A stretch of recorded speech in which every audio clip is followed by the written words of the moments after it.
Selamat datang pada sesi ketiga untuk mata kuliah akuntansi keuangan lanjutan 1 masih dengan materi persekutuan. Minggu lalu kita sudah membahas mengenai akuntansi pendirian firma, laba rugi firma. Nah, sekarang kita akan membahas mengenai akuntansi perubahan kepemilikan firma. Nah, akuntansi perubahan pemilikan firma dapat disebabkan oleh dua hal. Yang pertama, adanya anggota baru yang masuk. Yang kedua, adanya anggota yang keluar atau meninggal dunia. Dengan adanya perubahan tersebut, berarti secara tidak langsung sudah dikatakan bahwa kepemilikan firma sudah berubah dari awal pendirian firma. Nah, jika hal itu terjadi sesuai dengan karakteristiknya, berarti firma tersebut sudah dikatakan bubar secara hukum, walaupun secara ekonomi dia masih tetap bisa menjalankan aktivitas bisnisnya. Nah, sekarang kita akan membahas akuntansi perubahan kepemilikan firma dengan dua kemungkinan, yaitu perubahan pemilikan firma akibat adanya anggota baru yang masuk. Yang kedua, perubahan pemilikan firma akibat adanya anggota yang keluar atau meninggal dunia. Kita lihat untuk yang pertama, yaitu perubahan pemilikan firma akibat adanya anggota baru yang masuk. Nah, apabila ada anggota baru yang masuk menjadi anggota firma atau persekutuan, maka pemilik firma atau persekutuan akan mengalami perubahan. Demikian juga dengan pembagian laba ruginya. Masuknya anggota baru persekutuan tersebut dapat dilakukan dengan dua cara.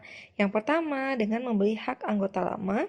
Yang kedua, dengan memasukkan kekayaan atau investasi ke dalam persekutuan. Baik, kita masuk untuk contoh yang pertama, yaitu membeli hak anggota lama. Nah, di sini sudah ada neraca untuk firma A, B, C per 1 Januari 2011. Dengan ketentuan pembagian laba ruginya adalah 20, 30, dan 50%. Di sini, Tuan D ingin masuk menjadi anggota firma dengan cara membeli hak Tuan A sebesar 24 juta. Maka, jurnal yang kita catat dari transaksi tersebut adalah modal Tuan A 21 juta pada modal Tuan D 21 juta. Nah, pertanyaannya, kenapa untuk jurnalnya angkanya tidak 24 juta? Sementara di sini dikatakan bahwa Tuan D membeli hak Tuan A adalah sebesar 24 juta. Nah, untuk proses transaksi antara Tuan D dan Tuan A itu terserah dari mereka berdua, terserah kesepakatan Tuan D dan Tuan A.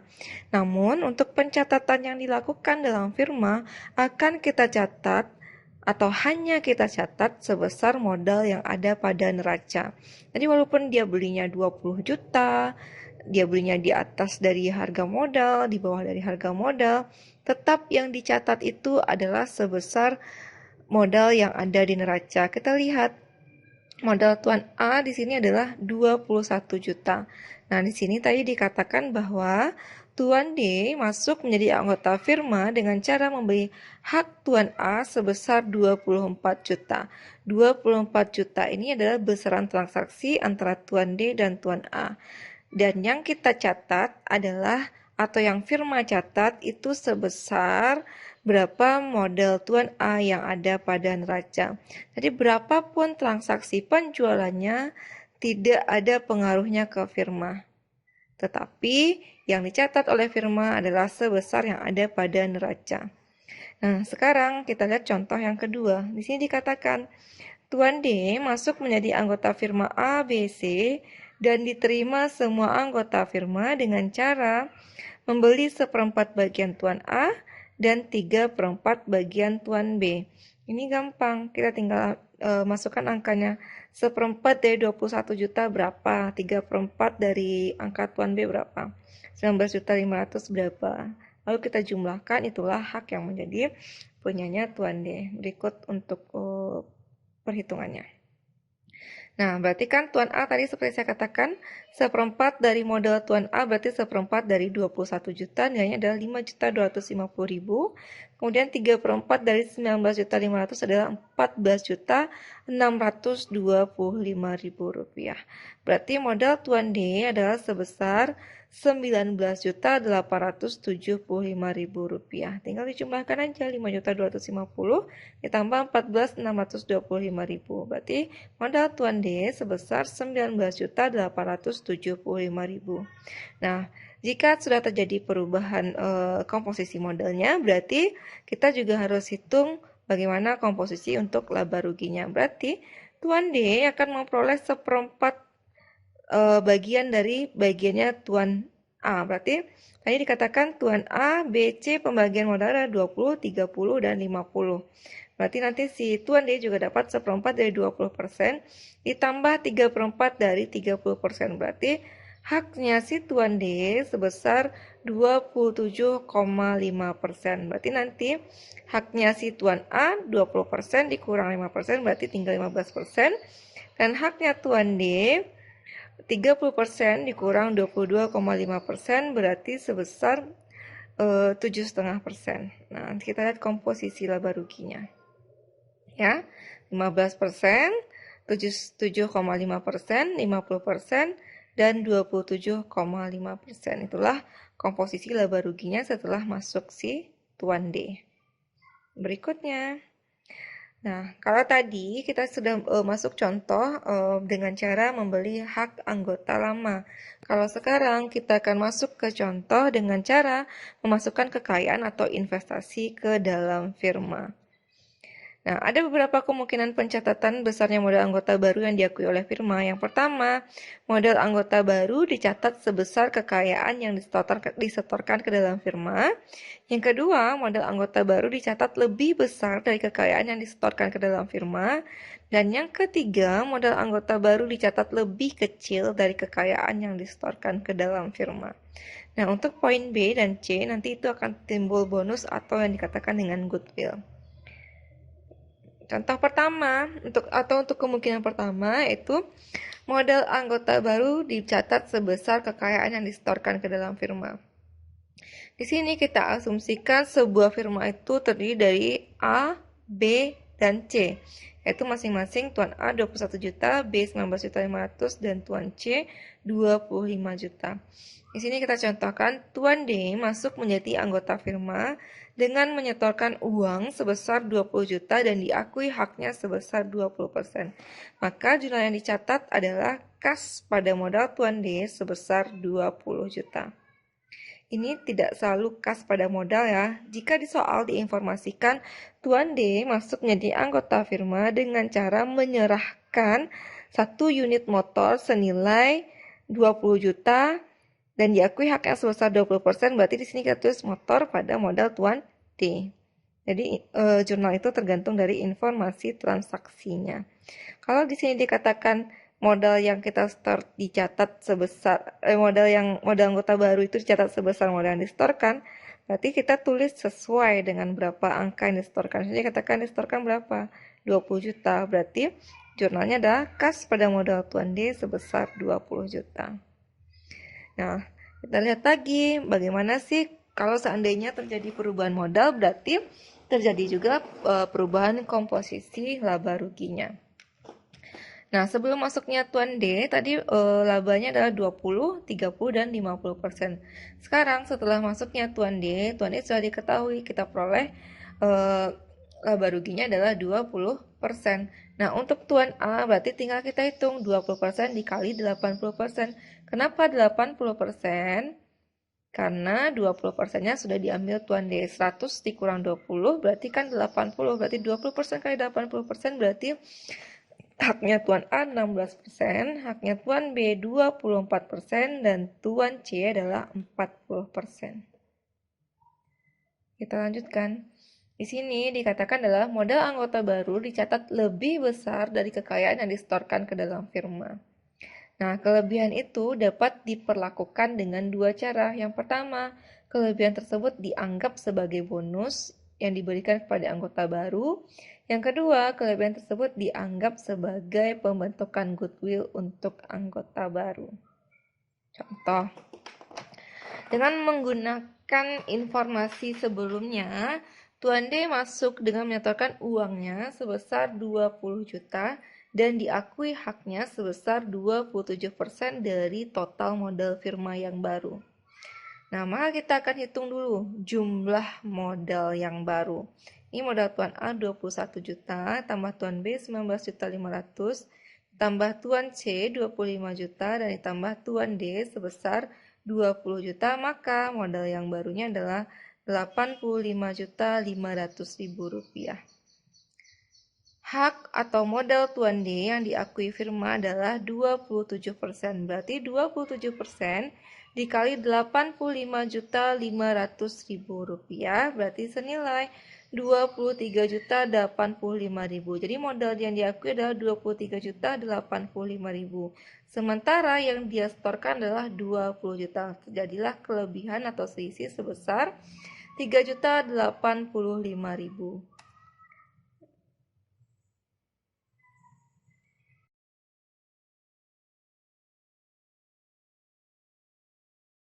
Karena adanya selisih sebesar 3.085.000 yang kita anggap sebagai bonus untuk anggota baru, berarti hal tersebut akan mengurangi modal anggota lama.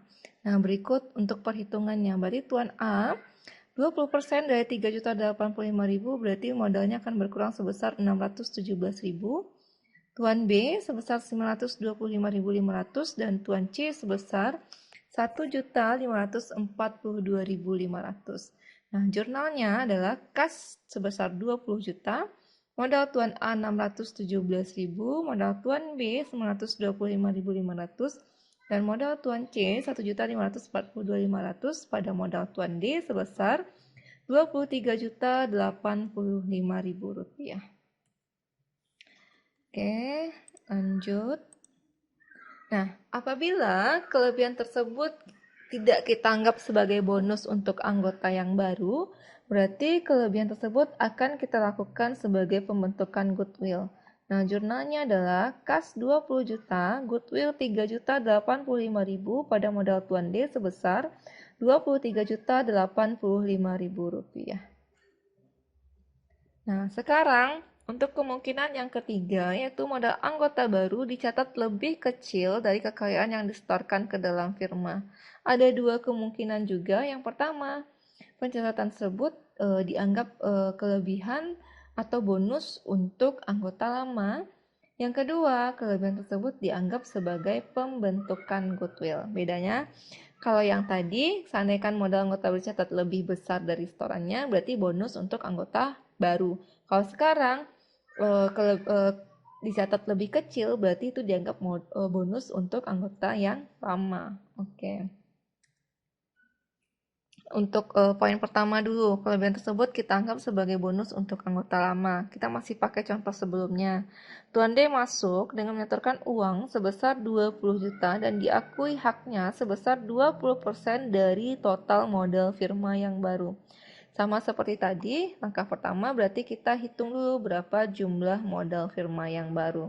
Kemudian kita kalikan dengan haknya, yaitu 20% dikali 85.500 adalah sebesar 17.100.000 rupiah. Sementara Tuan D menyetorkan uangnya sebesar 20 juta, berarti ada selisih sebesar 2.900.000 rupiah. Nah, modal anggota lama akan bertambah masing-masing untuk A, B, dan C. Karena adanya selisih, berarti di situ dianggap sebagai bonus untuk anggota lama. Nah, untuk Tuan A 580.000, untuk Tuan B 870.000, dan Tuan C 1.450.000.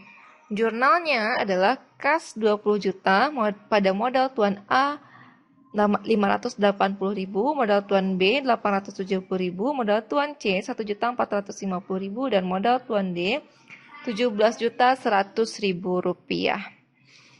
Nah, kalau kelebihannya kita anggap sebagai pembentukan goodwill, maka perhitungannya akan kita lakukan dulu. Kalau yang tadi, kita tinggal masukkan ke jurnal untuk goodwill bagi anggota baru yang masuk. Nah, kalau sekarang kita lakukan perhitungan dulu, yaitu 100/20. Ini tahu ya, 100/20 dari mana? Karena tadi dikatakan untuk si modal Tuan dia adalah 20%. Berarti kita bikin di sini kebalikannya adalah 100/20 dikalikan dengan setorannya, yaitu 20 juta, yaitu sebesar 100 juta rupiah.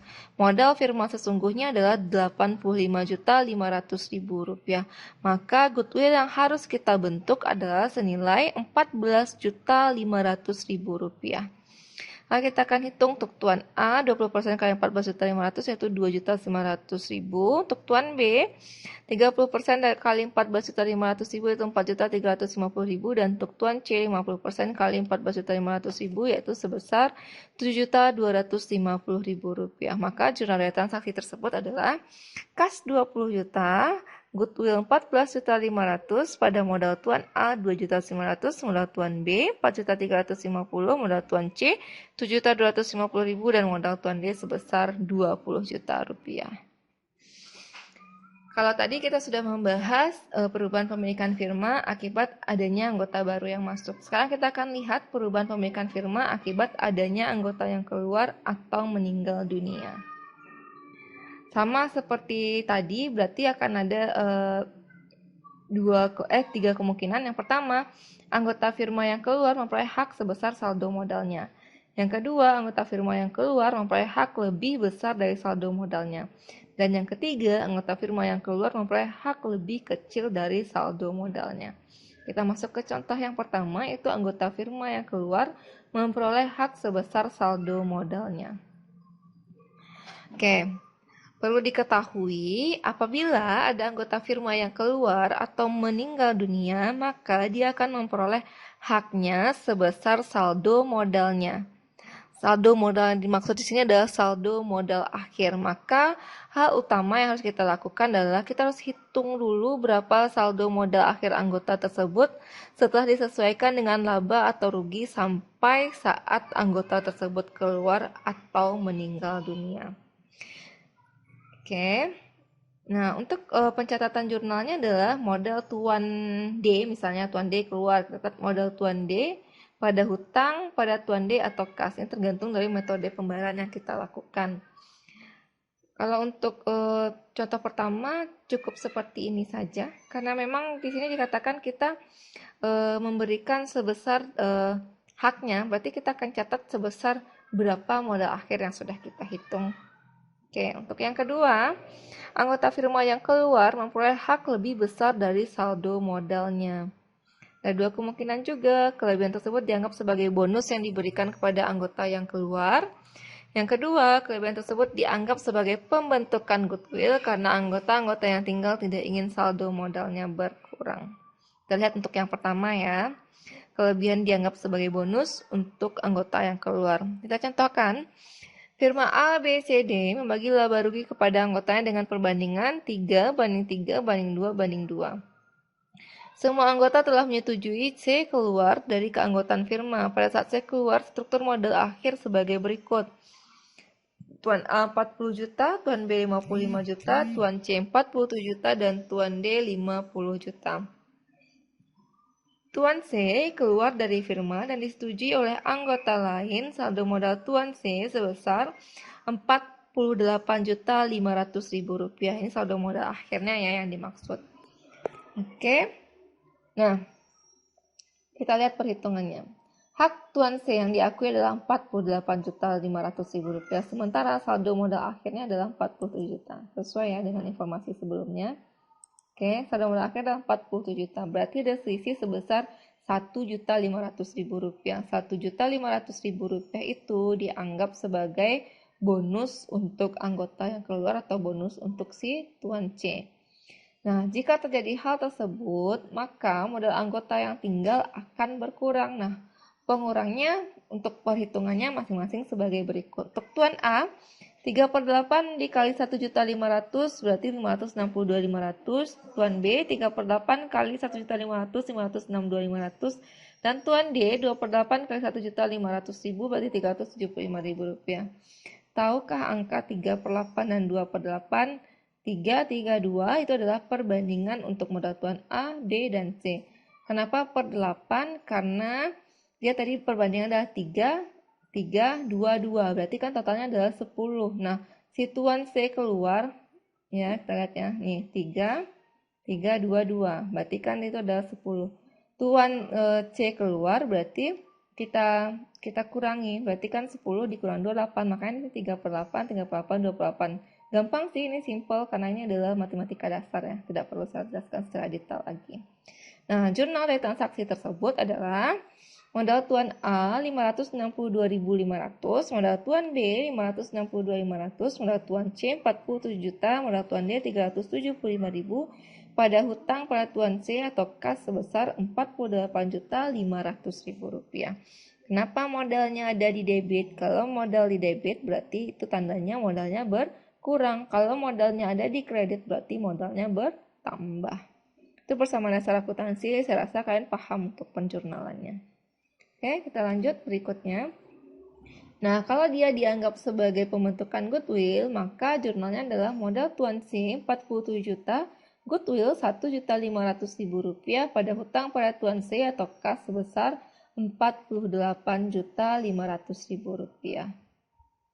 Sekarang kita lihat untuk kondisi yang ketiga, yaitu anggota firma yang keluar memperoleh hak lebih kecil dari saldo modalnya. Sama, ada dua kemungkinan juga. Yang pertama, selisih antara hak dan modal akhir dianggap sebagai bonus yang diberikan kepada anggota yang tinggal. Yang kedua, selisih antara hak dan modal akhir dianggap sebagai pembentukan goodwill. Ya. Kita masih pakai contoh yang sebelumnya. Di sini diasumsikan tuan C keluar dan bersedia dibayar terdinilai modalnya sebesar 46 juta, sedangkan saldo modal akhirnya adalah 48 juta. Selisih sebesar 47 juta dengan 46 juta adalah 1 juta rupiah. Maka selisih yang 1 juta ini dianggap sebagai bonus untuk anggota yang tinggal. Maka kita masukkanlah perhitungannya 3/8 kali 1 juta 375.000. 3/8 kali 1 juta 375.000. 28 kali 1 juta adalah 250.000. Ini adalah masing-masing penambahan atau bonus yang diberikan kepada tuan A, B, dan D. Jurnalnya adalah modal tuan C 47 juta pada modal tuan A 375.000, modal tuan B 375.000 dan modal tuan D 250.000, hutang pada tuan C atau kas sebesar 46 juta rupiah. Next. Yang berikutnya, selisih antara hak dan modal akhir dianggap sebagai pembentukan goodwill. Maka jurnalnya adalah modal tuan C 47 juta pada goodwill sebesar 1 juta dan hutang pada tuan C atau kas sebesar 46 juta. Yang perlu kalian tahu di sini adalah goodwill negatif itu artinya adalah adanya pengurangan terhadap goodwill firma yang sudah terbentuk sebelumnya. Jadi metode pembentukan goodwill pada anggota firma yang keluar haknya dicatat lebih kecil daripada modal akhirnya hanya dapat digunakan atau dilakukan apabila sudah ada goodwill yang sudah terbentuk sebelumnya. Ya, saya ingatkan, kalau ada goodwill yang negatif, ini kalau kita menggunakan metode pembentukan goodwill ini, kalau goodwillnya negatif, baru bisa kita gunakan kalau seandainya sudah ada pembentukan goodwill sebelumnya. Kalau sebelumnya kita tidak mempunyai goodwill, kita tidak bisa menggunakan metode tersebut. Saya rasa cukup untuk materi hari ini. Silakan rekan-rekan mahasiswa untuk mempelajarinya dan lakukanlah latihan-latihan terkait dengan materi tersebut supaya lebih paham lagi dengan materi yang kita pelajari pada hari ini. Terima kasih. Assalamualaikum warahmatullahi wabarakatuh.